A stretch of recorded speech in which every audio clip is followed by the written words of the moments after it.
Assalamualaikum warahmatullahi wabarakatuh. Waalaikumsalam warahmatullahi wabarakatuh. Bismillahi walhamdulillah, wassalatu wassalamu ala sayyidina rasulillah wa ala alihi wa sahbihi wa mawalah. La hawla wa la quwwata illa billah, amma ba'du. Saudara-saudara kaum muslimin yang berbahagia, di dalam kehidupan ini kita senantiasa mengambil iktibar, contoh dan teladan dari orang-orang sebelum kita. Itu sebabnya kepada baginda Nabi kita Muhammad sallallahu alaihi wasallam Allah Subhanahu wa taala menjelaskan cerita para nabi sebelum beliau dalam ayat "Tsumma naqussu 'alaika min amba'ir rusuli ma nusabbitu bihi fu'adak." Demikianlah kami ceritakan kepadamu wahai Muhammad sebagian dari kisah para rasul-rasul sebelum kamu yang dengan itu akan memperkuat hatimu, meneguhkan keyakinanmu dan memantapkan pendirianmu. Inilah manfaatnya belajar dari sejarah. Jadi jangankan kita, baginda Nabi sendiri pun oleh Allah Subhanahu wa taala diceritakan sejarah para nabi sebelum beliau yang dimusuhi oleh umatnya, yang dicaci maki oleh kaumnya, yang terusir dari kampung halamannya, bahkan sampai ada yang terbunuh oleh umatnya. Itu seluruhnya merupakan iktibar manusabbitu bihi fu'adak, untuk memantapkan langkahmu, meneguhkan keyakinanmu dan menguatkan pendirianmu menghadapi perjuangan ini. Sehubungan dengan itu, pada pertemuan kali ini Al-Fakir ingin menyampaikan satu cuplikan kecil dari kehidupan seorang sahabat utama baginda Nabi, yaitu Sayyidina Umar ibn al-Khattab radhiyallahu anhu. Beliau adalah Umar bin Khattab bin Nufail bin Abdul Uzza dari suku Quraisy, golongan Bani Adi. Perawakannya tinggi, kekar dan gagah, melambangkan sifatnya yang pemberani, tegas dan tidak pernah kenal takut kepada siapapun. Sebelum mendapat hidayah, Umar bin Khattab termasuk orang yang berdiri di barisan orang-orang yang memusuhi umat Islam. Ia terperangkap dalam tradisi jahiliyah di mana gemar berperang dan bermabuk-mabukan juga merupakan hal-hal yang pernah dilaksanakan dalam kehidupannya sebelum beliau masuk ke dalam agama Islam. Oleh karena itu, dalam kehidupan beragama, hidayah merupakan sesuatu yang penting. Bagaimanapun banyaknya dosa dan kesalahan yang telah dilakukan oleh seseorang, tidak seharusnya menyebabkan ia putus asa dari rahmah Allah. Sebaliknya, bagaimanapun banyak kebajikan dan kebaikan yang sudah dikerjakannya, tidak perlu membuat dia besar hati, puas, bangga, apalagi menjadi lalai karenanya. Sebab kita belum tahu akan bagaimana ujung perjalanan dari kehidupan kita ini. Saudara-saudara, kisahnya pun masuk Islam merupakan peristiwa yang menarik. Pada satu hari, dengan pedang terhunus, Umar bin Khattab menuju Darul Arqam, tempat di mana baginda Nabi biasa berkumpul dengan para sahabat. Melihat mukanya yang beringas, matanya yang nanar, orang sudah menyangka dan mengerti ini tentu akan terjadi pembunuhan. Dalam perjalanan menuju Darul Arqam, Umar bertemu dengan Nuaim bin Abdullah. Nuaim bertanya, "Ya Umar, mau kemana ente?" "Mau membunuh itu, si murtad itu," kata. "Si murtad yang mana?" Yang mana lagi? Itu yang memecah belah kita, yang menghina berhala-berhala kita, yang menjelek-jelekkan nenek moyang dan keturunan kita. Siapa lagi kalau bukan Muhammad? Kata Nuaim Umar, enggak salah. Tidak salah lagi. Salah Umar. Salah kenapa? Apa kamu enggak malu? Kamu mau pergi membunuh Muhammad, sementara adikmu sendiri Fatimah, dia sudah termasuk salah seorang pengikut Muhammad. Mendengar ini, muka yang memang tadinya sudah marah dan merah, tambah jadi kelabu. Bukan main mangkelnya Umar bin Khattab. Orang lain dia musuhi, orang lain dia kejar-kejar. Ini malah adiknya sendiri menjadi pengikut dari baginda Nabi. Tidak jadi menuju Darul Arqam, dia berangkat ke rumah adiknya Fatimah. Adapun di rumah Fatimah sedang berkumpul Fatimah, suaminya Sa'id bin Zaid, dan seorang sahabat Habbab ibnul Arad. Mereka sedang membaca Quran. Waktu itu Quran belum lagi dijilid macam sekarang, jadi masih merupakan suhuf atau lembaran-lembaran tercecer saja. Ketuk pintu. Ya tentu tidak assalamualaikum karena dia belum Islam. Tok tok tok. Siapa di luar? Umar. Mendengar suaranya saja, ini sahabat yang namanya Habbab ibnul Arad sudah lari ke belakang pintu. Sambil komat kamit baca doa mohon diselamatkan oleh Allah.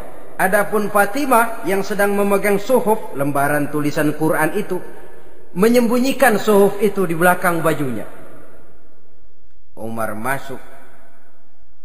Fatimah, saya bang. Apa benar berita yang saya dengar? Berita apa itu bang? Bahwa kau sudah masuk Islam. Bang, andai kata Muhammad memang benar, bagaimana?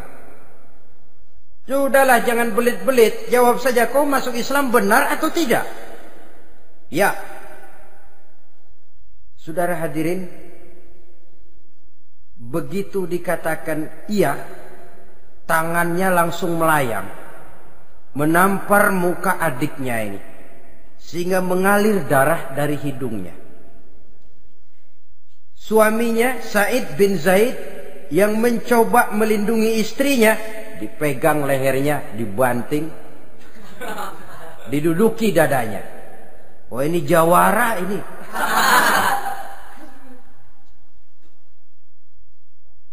Namun pada saat sedemikian, suara kebenaran terpantul dari mulut Fatimah, adik dari Umar bin Khattab ini.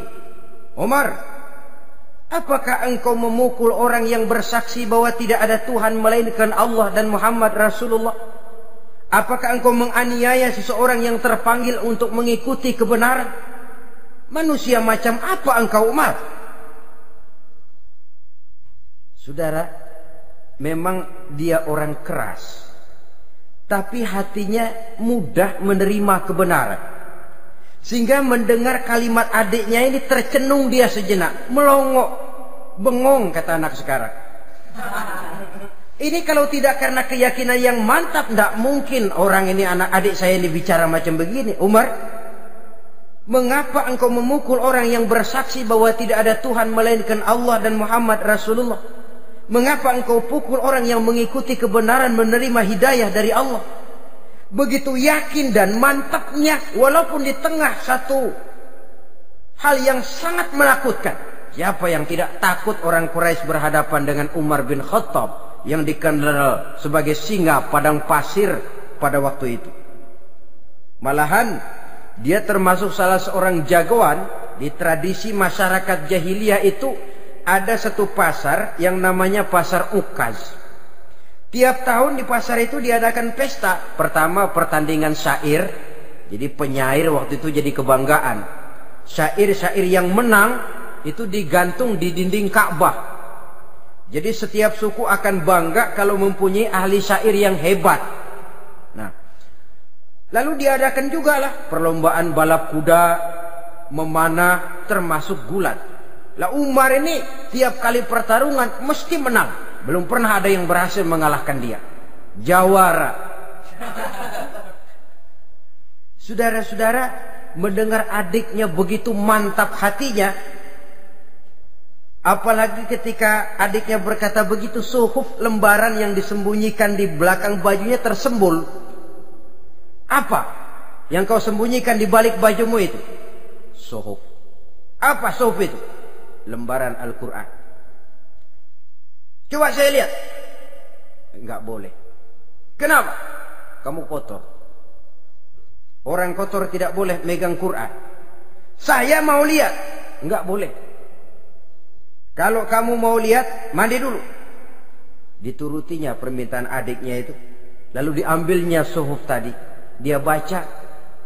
Kebetulan ayat yang dibacanya ayat pertama dari surah Toha yang berlanjut dengan ayat 14 pada surah yang sama. Dia baca, Bismillahirrahmanirrahim. Toha ma anzalna ilaikal Qur'ana litashqa illa tazkiratan liman yakhsha. Toha, tidaklah aku turunkan Al-Quran ini untuk bikin sukar manusia, melainkan merupakan pengingat bagi orang-orang yang takut kepada Allah. Lalu pada ayat ke-14, Innani anallahu la ilaha illa ana fa'budni.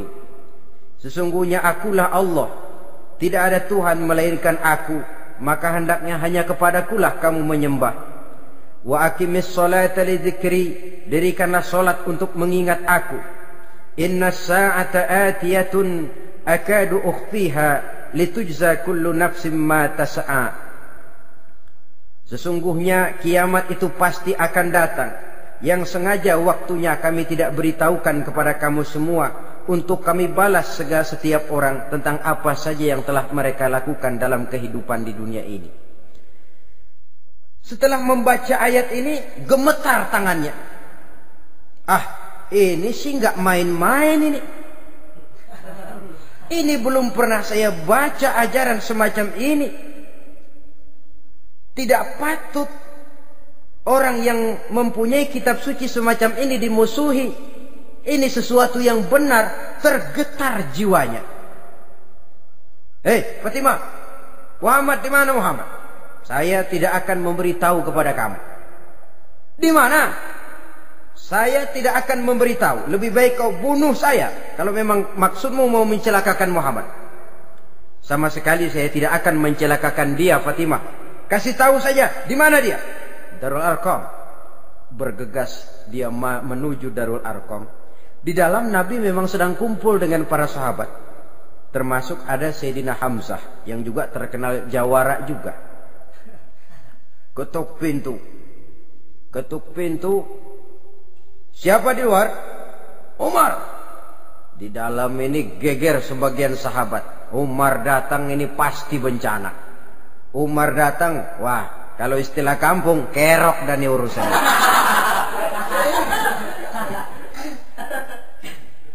Tapi baginda Nabi menenangkan mereka. Tenang, mudah-mudahan ada hikmahnya. Sayyidina Hamzah tampil, bukakan dia pintu. Kalau niatnya baik, kita terima. Kalau niatnya tidak baik, saya paling depan. Dibukakan pintu. Begitu dibukakan pintu, Umar masuk merangkul baginda Nabi. Kemudian dengan tersendat, Ashhadu an la ilaha illallah wa ashhadu annaka ya Muhammad Rasulullah. Saya bersaksi tidak ada Tuhan melainkan Allah, dan saya bersaksi bahwa engkau hai Muhammad adalah utusan Allah. Sahabat takbir semua, Allahu Akbar, Allahu Akbar. Kegembiraan meliputi suasana ketika itu. Kenapa? Karena sebelumnya dikala Umar belum masuk Islam, dia merupakan ganjalan yang paling dikhawatirkan oleh umat Islam. Setelah dia masuk Islam, jelas merupakan suatu keuntungan yang sangat besar. Dan dia tertarik kepada Islam bukan karena bujuk rayu orang, tidak karena diberikan harta, tidak karena diiming-iming oleh kedudukan tinggi, Tapi karena kebenaran, hidayah menembus hatinya melalui wasilah ayat dalam surah Thaha yang dibacanya melalui suhuf yang dipegang oleh adiknya tadi. Sejak saat itu berubah 180 derajat Umar bin Khattab radhiyallahu anhu. Tetapi tetap dengan sifatnya keras, tegas, dan tidak pernah kenal takut kepada siapapun. Cuma kalau sebelum Islam, dia kerasnya kepada Islam. Setelah dia masuk Islam, muter arah. Kepada siapapun yang memusuhi Islam, dia bersikap keras, tegas, dan tidak pernah kenal takut. Bahkan setelah beliau masuk Islam, satu hari ketika di Darul Arqam kumpul-kumpul, waktu itu Nabi belum berdakwah secara terbuka karena pengikut masih sedikit. Sayyidina Umar usul, "Ya Rasul, ada apa Umar? Alasna 'alal haq fi mamatina wa mahyana?" Ya Rasul, bukankah kita ini berdiri di atas sesuatu yang benar? Bukankah mati kita, hidup kita untuk melaksanakan sesuatu yang benar? Bala ya Umar, betul Umar. Wallazi nafsi biyadihi innakum la'alal haq in muttum wa in hiyitum. Demi Allah Umar, kata Nabi, sesungguhnya kamu dan kita semua berdiri di atas kebenaran, hidup ataupun mati. Setelah mendapat jawaban begini, Umar masuk kepada tujuan pembicaraannya. Izan ya Rasul, fafimal ihtifa. Kalau memang begitu ya Rasul, kalau memang kita yakin kita berdiri di atas kebenaran, kita hidup karena kebenaran, kita mati pun memperjuangkan kebenaran, fafimal ikhtifa. Kenapa mesti ngumpet-ngumpet? Kenapa harus sembunyi-sembunyi? Wallazi ba'asaka bil haq, demi Allah ya Rasul, la takhrujanna wa la nakhrujanna ma'ak. Tuhan harus keluar menyampaikan Islam ini secara terbuka, dan kami akan mendampingi Tuhan dengan segenap jiwa dan raga. Sekali masuk Islam gak tanggung-tanggung. Yang kayak begini ini yang kita perlukan sekarang ini. Begitu masuk Islam, nggak tanggung seluruhnya, jiwa dan raganya masuk Islam. Beliau yang pertama kali mengajukan ide, kenapa harus dakwah sembunyi ya Rasul? Wong kita berdiri di atas kebenaran, memperjuangkan sesuatu yang hak. Kalau kita mati, kita pun mati membela kebenaran. Kenapa mesti fafimal ikhtifa? Kenapa harus sembunyi-sembunyi? Mulai sekarang mari keluar ya Rasul, saya akan dampingi Tuhan, nyawa taruhannya. Saudara hadirin yang saya hormati, selalu dia tempat-tempat yang pernah dia melaksanakan maksiat sebelum dia Islam, selalu dia kunjungi sampai dia berkata, tidak ada tempat yang pernah saya melakukan kesalahan sebelum saya Islam yang harus saya tutupi dengan kebajikan setelah saya Islam sekarang ini. Bahkan ada satu riwayat menjelaskan beliau itu yang tinggi badannya, kekar perawakannya, gemetar orang ngadepin dia. Tapi beliau sendiri sangat mudah gemetar kalau sudah mendengar ayat-ayat Allah. Sehingga ada satu riwayat menjelaskan Sayyidina Umar itu setelah masuk Islam, kalau sholat kadang-kadang bila menoleh ke kanan beliau senyum, bila menoleh ke kiri beliau menangis berurai air mata. Ada orang bertanya, ya Umar, kenapa menengok ke kanan kau senyum, ke kiri kau menangis? Itulah kalau saya ingat jahilnya saya sebelum Islam. Adapun bila saya menoleh ke arah sebelah kanan saya tersenyum, teringat betapa dulu saya membuat berhala dari korma. Saya tumpuk-tumpuk, saya susun begitu.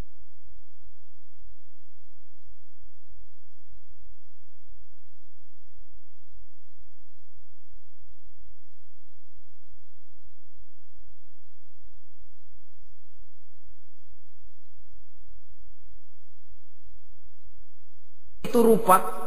Setelah saya sembah, saya makan itu korma. Gagah betul saya waktu itu, sampai Tuhan pun saya makan. Adapun kalau saya menoleh ke kiri, teringat putri kesayangan saya yang terbawa oleh tradisi jahiliyah, takut menanggung aib, merasa malu mempunyai anak perempuan sampai dia terkubur hidup-hidup. Berurai air mata saya mengingat semua itu. Padahal Nabi sudah memberikan jaminan. Sebab saudara jangan lupa, orang kafir masuk Islam, dalam Islam itu dihitung dari bayi lagi. Dari nol, itulah untungnya. Jadi misalnya sudah 60 tahun, dari kecil sampai 60 tahun kafir. Umur 61 masuk Islam. Nah, sejak umur 61 itulah yang dihisab oleh Allah. 60 tahun ke bawah gratis bersih pemutihan. Istimewa betul. Tapi jangan lalu diniatin, gua kafir aja. Nanti sudah tua-tua mau giliran mati baru Islam. Itu diniatin lain. Ini yang karena faktor hidayah, saudara-saudara. Nah, cintanya kepada baginda Nabi luar biasa. Dalam setiap pertempuran beliau selalu di front terdepan. Bahkan demikian cintanya sampai ketika hari di mana baginda Nabi wafat, saudara-saudara. Disampaikan berita wafat Nabi kepada Umarin. Ya Umar, baginda Nabi sudah wafat. Kamu ngomong apa? Baginda Nabi sudah wafat. Bukan sedih, nyabut pedang, keluar matanya melotot. Siapa yang bilang Muhammad mati, saya tabas batang lehernya. Begitu cintanya beliau kepada baginda Nabi, sampai-sampai nggak menerima kalau Nabi wafat. Taruhlah nggak bisa mati bersamaan, bolehlah mati beriring-iring saja barangkali maksudnya. Saudara-saudara, cabut pedang, kelayaban kemana-mana. Ayo, siapa ngomong Muhammad mati, saya tabas batang lehernya. Sampai bertemu dengan Sayyidina Umar, Sayyidina Abu Bakar. Di tempat orang banyak, Sayyidina Abu Bakar yang bijaksana ini pidato. Ayuhan nas, man kana ya'budu Muhammadan fa inna Muhammadan qad mata wa man kana ya'budu Allah fa inna Allah hayyun la yamut. Wahai manusia, barang siapa yang menyembah Muhammad, maka Muhammad sudah mati. Tetapi barang siapa yang menyembah Allah, Allah akan hidup selamanya dan tidak akan pernah mati. Mendengar pidato ini, Sayyidina Umar sadar bahwa sebenarnya yang tidak bisa mati itu cuma Allah. Bagaimanapun agungnya baginda Nabi, besarnya baginda Nabi, tinggi akhlak budi pekertinya Nabi, cintanya beliau kepada Nabi, Nabi manusia dan manusia harus mati. Kemudian dibacakan surah Ali Imran ayat 144. Wa ma Muhammadun illa rasul qad khalat min qablihi rusul afa immata aw qutilan qalabtum ala aqabikum. Muhammad tidak lain daripada manusia, telah datang kepadanya rasul. Apakah jika ia mati engkau kembali menjadi murtad atau mundur ke belakang? Mendengar ayat ini dibacakan, Sayyidina Umar sadar, berurai air matanya, menangis dalam kesedihannya. Ini cintanya yang demikian tinggi kepada baginda Rasulullah sallallahu alaihi wasallam. Begitulah seluruh kesalahan yang dia lakukan pada saat sebelum dia masuk Islam, berusaha dia tutupi dan dia tebus dengan segala kebaikan, pengabdian, perbuatan soleh setelah dia masuk Islam. Sehingga diajarkan oleh baginda Nabi, ittaqillaha haitsu ma kunta wa atbi'i sayyi'atal hasanata tamhuha wa khaliqin nasa bi khuluqin hasanin. Bertakwalah kamu kepada Allah, kata Nabi, dimanapun saja kamu berada. Jadi takwa tidak kenal tempat. Dimanapun saja kamu berada, bertakwalah kepada Allah. Di rumah takwa, di pasar takwa, di kantor takwa, di tengah orang banyak takwa, pada waktu sendirian takwa. Ittaqillaha haitsu ma kunta. Bertakwalah kau kepada Allah dimanapun saja kamu berada. Jangan takwa pakai tempat. Di masjid takwa, di kantor nyolong. Itu tidak haitsu makunta. Yang diajarkan oleh Nabi, dimanapun kamu berada, bertakwalah kepada Allah. Wa atbi'i sayyi'atal hasanah tamhuha, dan iringi perbuatanmu yang salah dengan kebaikan. Jadi kalau satu saat terselip kita berbuat salah, cepat iringi dengan kebaikan, tamhuha, dengan harapan kebaikan yang kita kerjakan akan menutupi dosa yang terselip kita lakukan. Ngomongin orang, astagfirullahalazim, banyak istighfar. Istighfarnya mudah-mudahan bisa nutupin dosa karena ngomongin orang. Tapi jangan lalu tambah sulap. Ngomongin orang istighfar, terus ngomongin lagi istighfar lagi. Itu tentu tidak bisa dengan cara begitu. Barangkali terselip pernah mengambil harta orang tanpa alasan yang hak, imbangi dengan rajin sedekah misalnya. Barangkali pernah menyakiti hati orang, imbangi dengan perbuatan yang bisa menyenangkan hati orang lain. Itu namanya mengiringi perbuatan yang bersifat salah dengan kebajikan. Ini yang dilakukan oleh Sayyidina Umar. Setiap pelosok hampir dia datangi, tempat-tempat di mana dia pernah melakukan kesalahan sebelum Islam, di sana dia tegakkan kebajikan dan kebaikan. Kegagahannya, keperkasaannya, keberaniannya sepenuhnya bulat-bulat sudah diwakafkan untuk kepentingan Islam. Saudara hadirin yang saya hormati, diperlukan orang-orang yang punya keberanian macam Sayyidina Umar. Berani karena panggilan hidayah, bukan berani babi. Babi berani juga babi, cuman nyeruduk. Artinya berani yang tanpa pertimbangan. Berani yang tanpa pertimbangan pada akhirnya akan menyulitkan kita sendiri. Beliau gagah, beliau berani, beliau punya kekuatan, beliau punya wewenang, dan itu dimanfaatkannya untuk menjadi backing baginda Nabi kita Muhammad sallallahu alaihi wasallam. La takhrujanna wa la nakhrujanna ma'ak ya Rasul. Ya Rasul, keluar, sampaikan dakwah secara terbuka. Saya akan mendampingi Tuhan. Jika ada yang ganggu Tuhan, saya paling depan. Backing yang mendampingi Rasul untuk menyampaikan risalah Islamiyah ini. Saudara hadirin yang saya hormati, wa khaliqin nasa bi khuluqin hasanin, kata Nabi. Dan pergaulilah manusia dengan akhlak yang baik, karena dengan ini kau bisa mengambil hati orang. Dalam hadis lain katakan, innakum la tas'una an-nasa bi amwalikum walakin yas'uhum minkum bastul wajhi wa husnul khuluq. Kamu tidak akan bisa menyenangkan orang banyak dengan hartamu, tapi kamu bisa ambil hati mereka dengan budi pekerti yang luhur dan muka yang manis.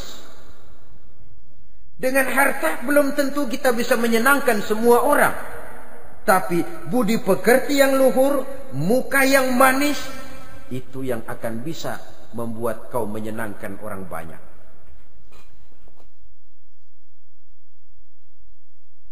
Setelah baginda Rasul wafat,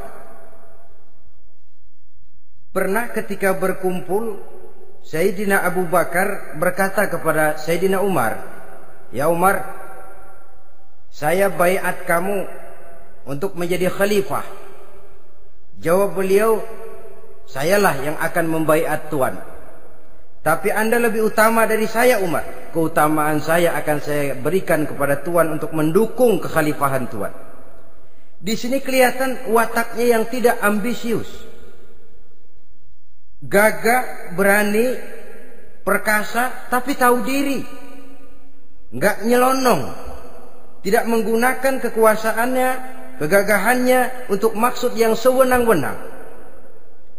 Oleh karena itu setelah Sayyidina Abu Bakar wafat, beliau dilantik menjadi khalifah, keluarlah pidatonya yang terkenal. Ayuhan nas, inni qad wullitu alaikum walastu bi khairikum. Hai manusia, aku telah dipilih menjadi pemimpin kamu, padahal aku bukanlah orang yang terbaik di antara kamu.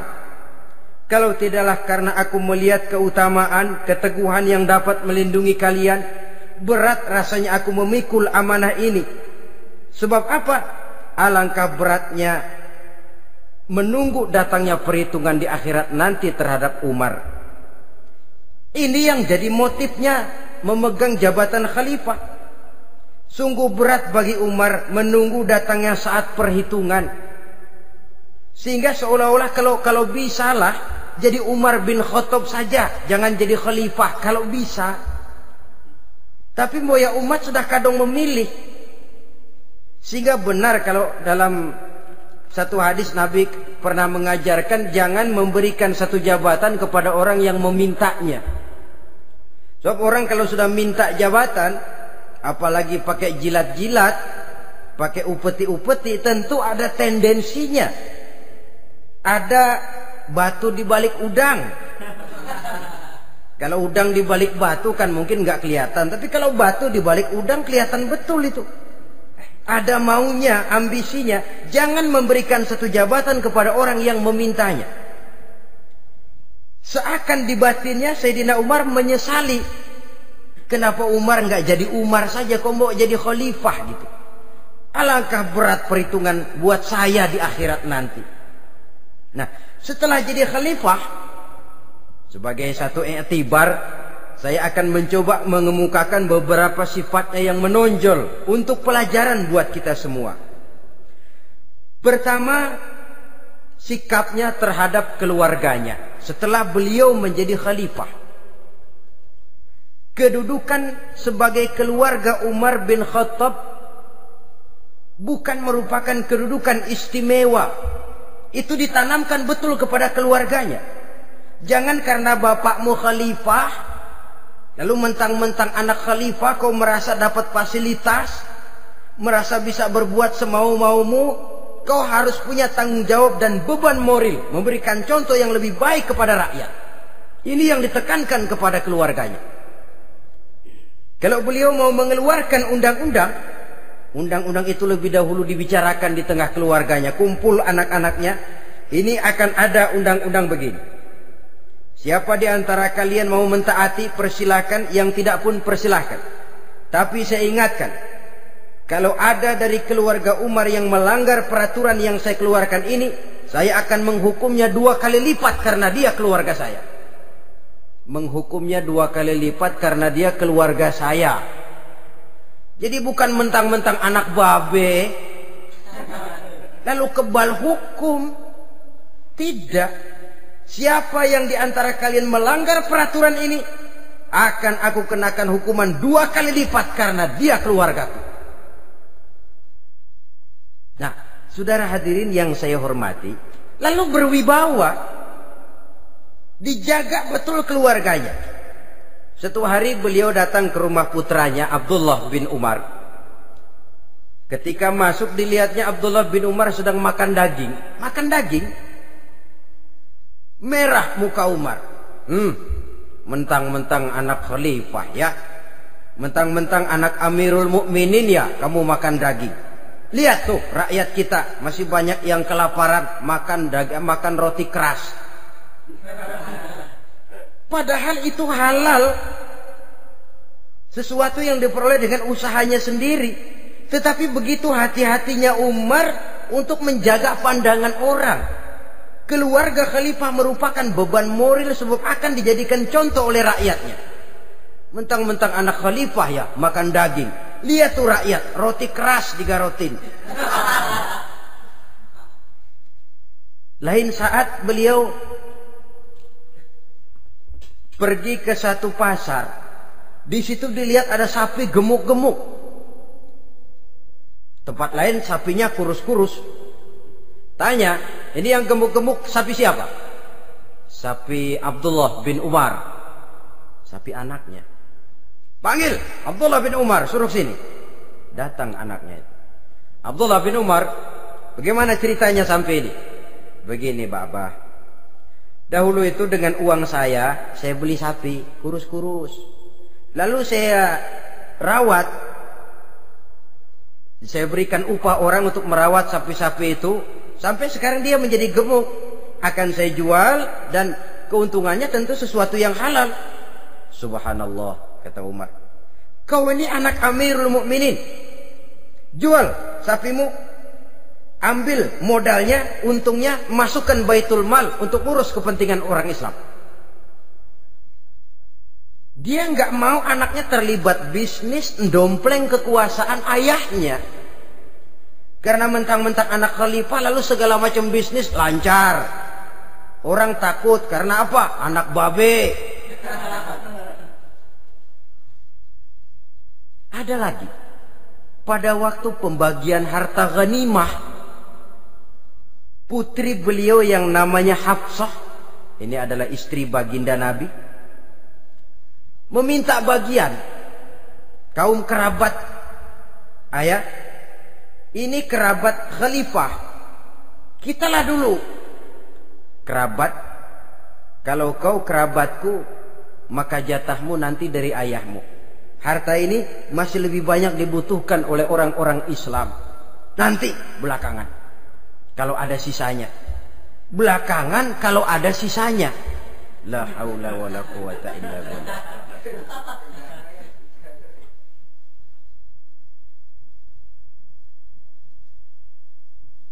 Saudara hadirin, itu terhadap keluarganya. Kemudian apa sifat-sifat yang menonjol dari kepemimpinannya? Pertama, kesederhanaannya.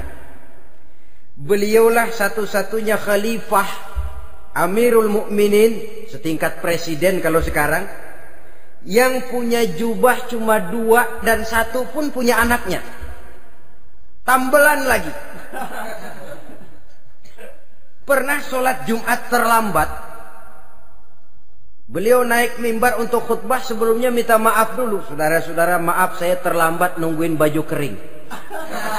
Seorang khalifah nungguin baju kering. Sederhana dalam kehidupannya. Mari kita ambil satu cerita lagi. Pada waktu beliau jadi khalifah, yang diangkat jadi gubernur di Mesir adalah Amr bin As. Amr bin As hidupnya lebih mirip kaisar. Istananya besar, pakaiannya bagus-bagus. Nah, yang paling mengganggu pikiran Amr bin As, di sebelah istananya ini ada gubuk reot, kepunyaan orang Yahudi lagi. Ini nggak pantas bener, masa di samping istana gubernur ada gubuk reot. Orang Yahudi lagi yang punya. Ini mesti udah bikin saja rencana, panggil dinas tata kota, bikin planning. Di sini mau dibangun masjid, proyek negara. Bikin gambarnya, susun anggarannya, tender. Saudara-saudara, si Yahudi yang punya gubuk reot dipanggil. Yahudi, ada apa, Pak? Kamu tahu nggak? Enggak. Iya, memang belum saya kasih tahu.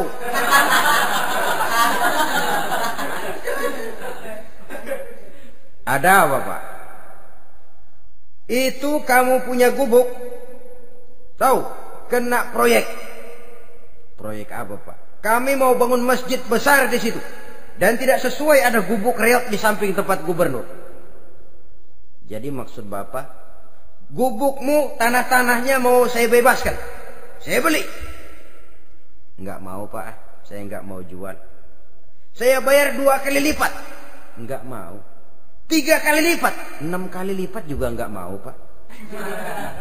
Saya dari muda peres keringat banting tulang cuma segitu-gitunya, Pak, tempat saya tinggal. Gubuk reot sama tanahnya sedikit. Makmur saya, Pak, cuma rumah sama sumur.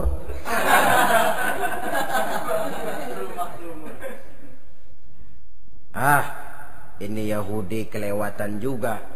Akhirnya turun perintah, sudah, kalau dia nggak mau dibebaskan, gusur saja, tarik, ambil bulldozer. Digusur. Yahudi ini berurai air matanya. Aduh, begini jadi rakyat kecil, udah jatuh ketiban ember lagi.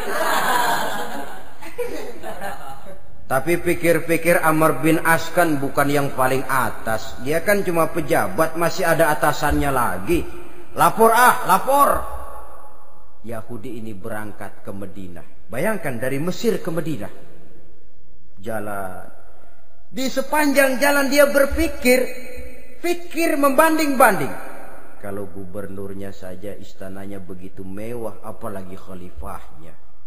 Kalau gubernurnya galak main gusur, apalagi khalifahnya. Dan saya bukan orang Islam, apa dia lemin ngadu? Apa dapat tanggapan?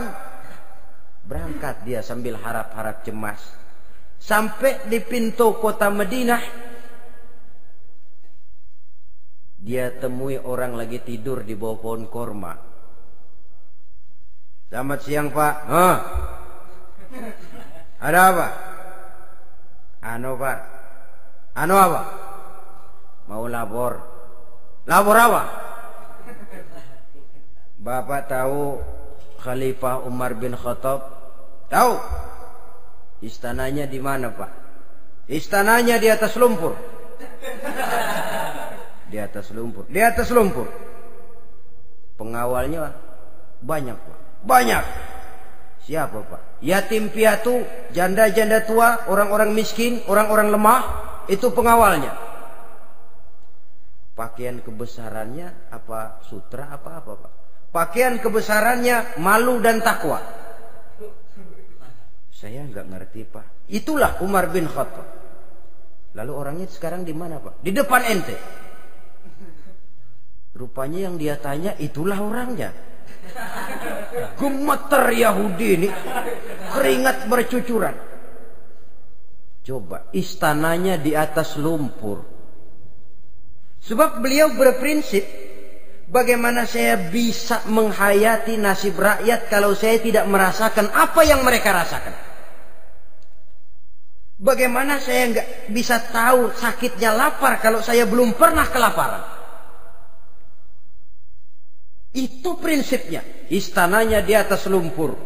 Para pengawalnya yatim piatu, janda-janda tua, orang-orang miskin, orang-orang lemah dan tidak mampu. Dan pakaian kebesarannya malu dan takwa. Kamu dari mana? Dari Mesir Pak. Ada apa? Mau laporan gubernur Bapak di Mesir yang namanya Amr bin As. Kenapa? Main gusur aja Pak. Ceritanya? Iya, dia mau bangun masjid. Kebetulan di areal itu saya punya tanah sama gubuk segitu-gitunya. Saya nggak mau dibeli, digusur Pak. Saya mau mencari keadilan. Begini. Kamu lihat tempat sampah itu? Lihat. Di situ banyak tulang. Coba kamu ambil kemari satu. Tulang unta, bawa sini. Bingung Yahudi. Pak, saya kemari mau cari keadilan. Kalau tulang mah di Mesir juga banyak Pak. Sudahlah, pokoknya kau ambil saja tulang itu. Dicoker-coker dapat dikasih. Tulang itu digaris lurus oleh Sidina Umar dengan ujung pedang. Red. Nah, nih, kau bawa kepada Amr bin As. Makin bingung itu Yahudi. Suruh bawa tulang cuman digaris. Nanti saya ngomong apa Pak? Sudahlah, kasih saja. Pulang dia. Sampai di Mesir. Tuan Gubernur, ada apa?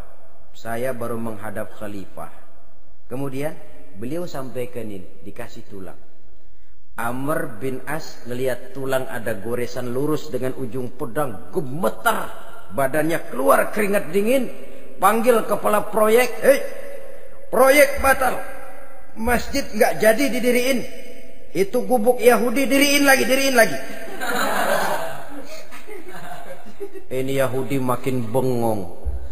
Ini gubernur dapat tulang doang segitu takutnya.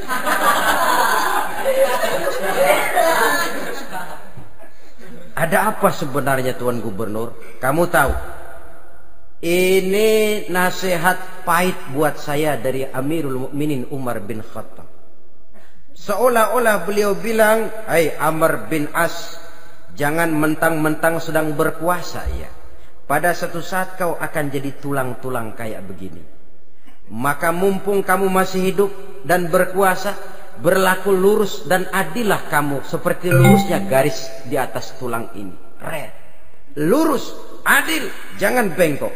Sebab kalau kamu bengkok, nanti aku yang luruskan pakai pedangku. Siapa yang enggak ngeper digituin? Sampai akhirnya apa? Kata si Yahudi, Pak, kalau begitu Islam adil ya. Adil. Kalau gitu biarin dah Pak, tanah saya. Mau kamu jual? Bukan saya jual Pak, saya kasih aja dah. Campur gubuk-gubuknya, ambil aja dah.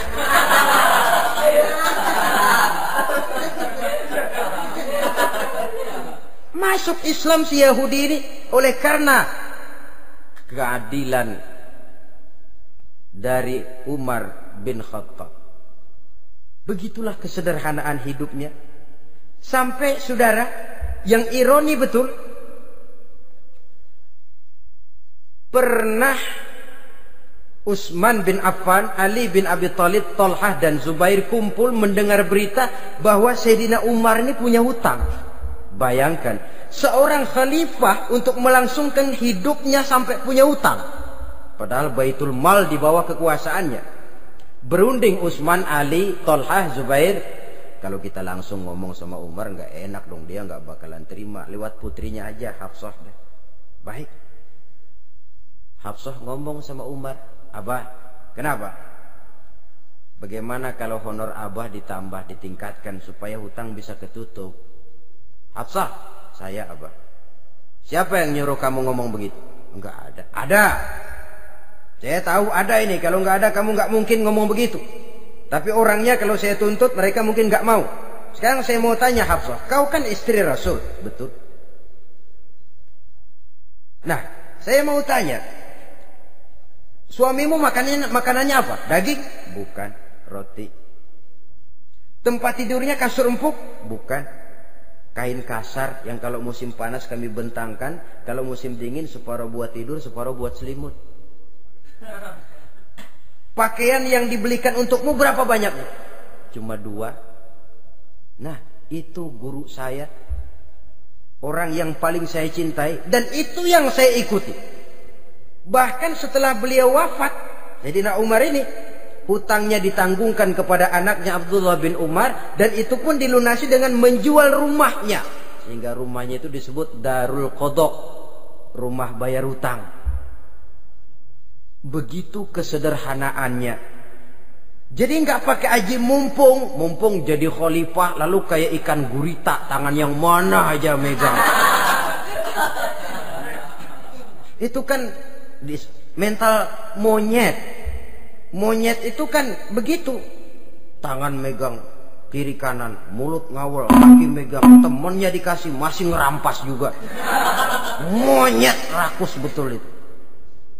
Itu kesederhanaannya. Kenapa kesederhanaan ini timbul? Karena sikap zuhudnya. Zuhud itu tarkud dunia li ajlil akhirah. Orang yang mengambil dunia hanya yang diperlukan dengan lebih mengutamakan kehidupan akhirat. Watak zuhudnya yang sangat menonjol. Dialah pahlawan yang paling berani di medan perang. Dialah imam yang paling khusyuk di masjid. Dan tidak jarang kalau sholat sendiri, begitu membaca ayat yang menceritakan neraka, nangis berurai air matanya. Saudara hadirin ma'asyiral muslimin rahimakumullah. Jadi kesederhanaan dan kezuhudan ini bukan lewat teori disampaikan oleh Umar, bukan lewat penataran seluruh aparat, tidak, lewat contoh konkret. Inilah saya, contoh sederhana dan zuhud. Bagaimana saya akan bisa merasakan penderitaan ini kalau saya sendiri tidak pernah menderita? Bagaimana saya akan tahu sakitnya lapar kalau saya belum pernah kelaparan? Maka tanpa penataran, tanpa upgrading segala macam, berhasil karena prinsip keteladanan. Beliau jadi contoh utama.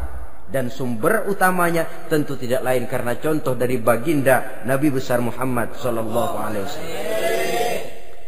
2, sederhana. Yang kedua, zuhud. Yang ketiga, sifat yang menonjol dari kekhalifahannya adalah adil. Kalau sudah bicara soal hukum, dia tidak pernah kenal kompromi. Adalah seorang pemuka Nasrani masuk Islam. Namanya Jabalah bin Aiham. Ketika dia bikin haji, kain ihramnya keinjak orang Arab yang hitam. Badui. Jengkel. Dia merasa bekas tokoh. Enak aja nih orang udah jelek nginjak lagi. Ditempeleng orang tadi. Orang ini lapor kepada Umar. Panggil Jabalah bin Aiham. Panggil. Kau ditampar? Betul Khalifah. Tampar dia. Tampar lagi. Dipukul orang itu di depan Sayyidina Umar. Jadi tidak karena kau ini bekas kepala suku, kau ini bekas orang terhormat, lalu ada kebijaksanaan yang tidak bijaksana. Kebijaksanaan yang akhirnya jadi tidak bijaksana. Dan itu memang sudah dimulai dengan memblokir keluarganya. Tidak satu keluarganya pun yang boleh mempunyai perasaan bahwa menjadi keluarga khalifah merupakan fasilitas dan keuntungan. Kau jangan makan di atas punggungku. Kau jangan menikmati fasilitas di atas keringatku. Dan tidak ada keinginan mewariskan jabatan khalifah kepada anak-anaknya. Pernah beliau musyawarah, saya bingung, kenapa khalifah? Gubernur Kufah ini sulit nyari orang. Diangkat yang lemah, rakyat ngeluh. Diangkat yang keras, rakyat juga ngeluh. Ada calon khalifah. Kalau ini mah nggak salah lagi nih buat gubernur Kufah. Siapa? Abdullah bin Umar. Anak beliau sendiri. Melotot matanya. Jangan macam-macam kau. Cukup satu orang Umar memegang jabatan ini. Kalau berhasil, kami keluarga Umar sudah merasakannya. Kalau gagal, cukup kegagalan seorang Umar.